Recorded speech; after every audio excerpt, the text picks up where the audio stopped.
Bienvenidos a un nuevo vídeo de física de segundo de bachillerato de campo eléctrico.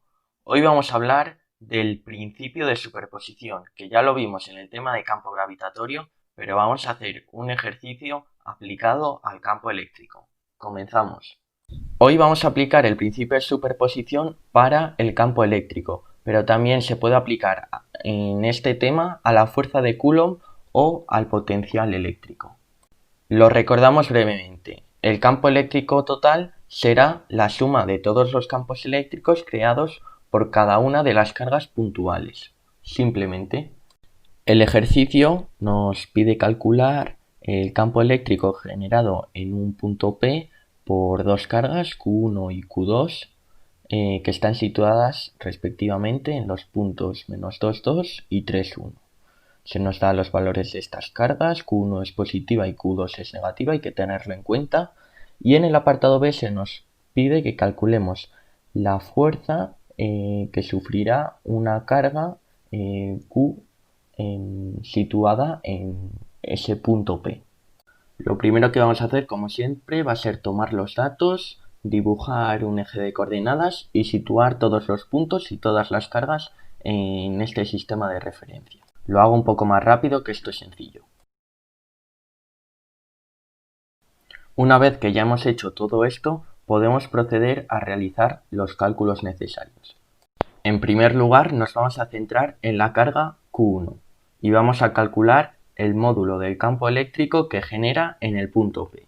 Recordamos la fórmula del campo eléctrico, K por Q entre la distancia al cuadrado.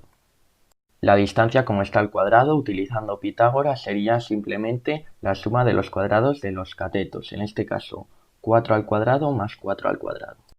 Y obtenemos de resultado final 84.375 newtons partido Coulomb. Muy importante las unidades. Continuamos ahora con el campo eléctrico que crea en el punto P la carga Q2. Volvemos a emplear la misma fórmula y en este caso, aunque la carga sea negativa, no nos importa, da igual, porque estamos tratando de calcular el módulo y el signo de la carga lo tendremos en cuenta a la hora de dibujar el vector para un sentido o para otro.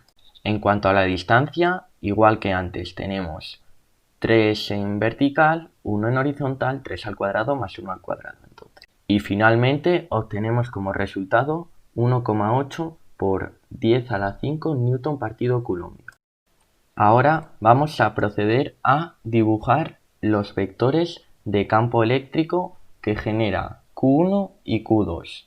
Q1 es positiva, por lo que el vector campo eléctrico irá hacia afuera de esa carga.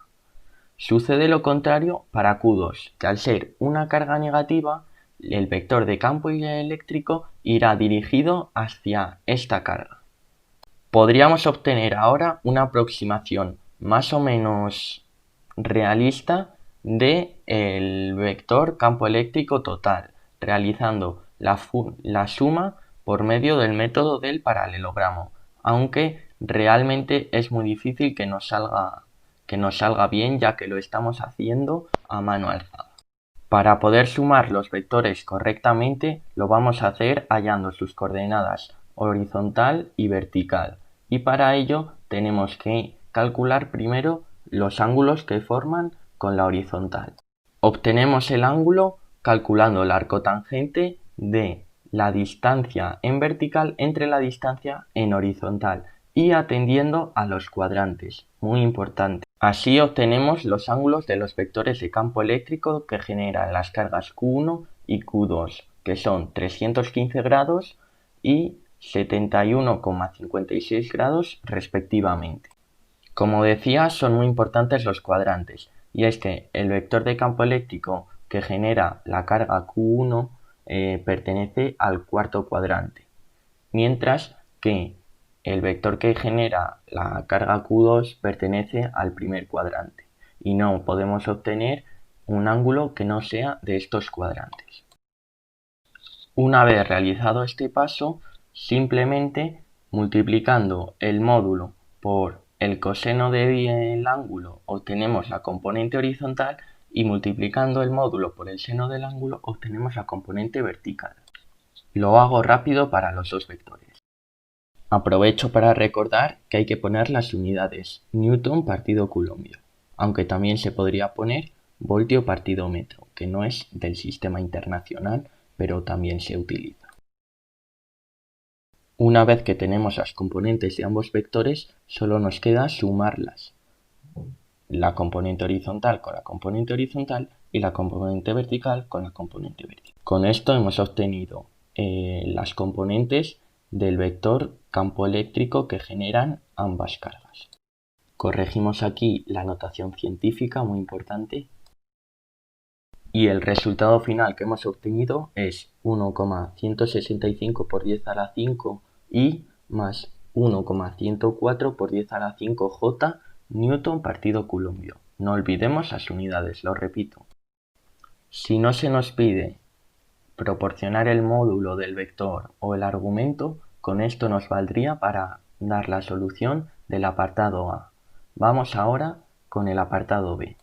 Como solo se nos pide el módulo de la fuerza, no tenemos ninguna necesidad de trabajar con las componentes y vamos a calcular el módulo del vector de campo eléctrico total en este punto.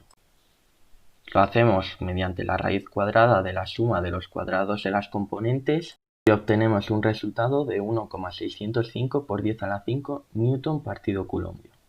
Ahora, relacionar el campo eléctrico con la fuerza eléctrica es muy sencillo. Decíamos que el campo eléctrico era la fuerza por unidad de carga. Si tenemos la carga y tenemos el campo eléctrico, podemos despejar la fuerza. Sería simplemente el producto de la carga por el campo eléctrico. Si analizamos la expresión, vemos que podíamos haber trabajado directamente con las coordenadas, en caso de que nos hubiesen pedido el vector.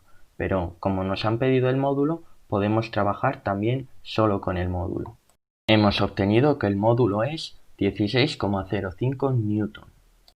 Con esto acabamos el vídeo de hoy, espero que lo hayáis entendido bien, que os haya quedado claro. Recordad, dadle like si os ha gustado y no olvidéis suscribiros si no lo estáis. Nos vemos en el próximo vídeo.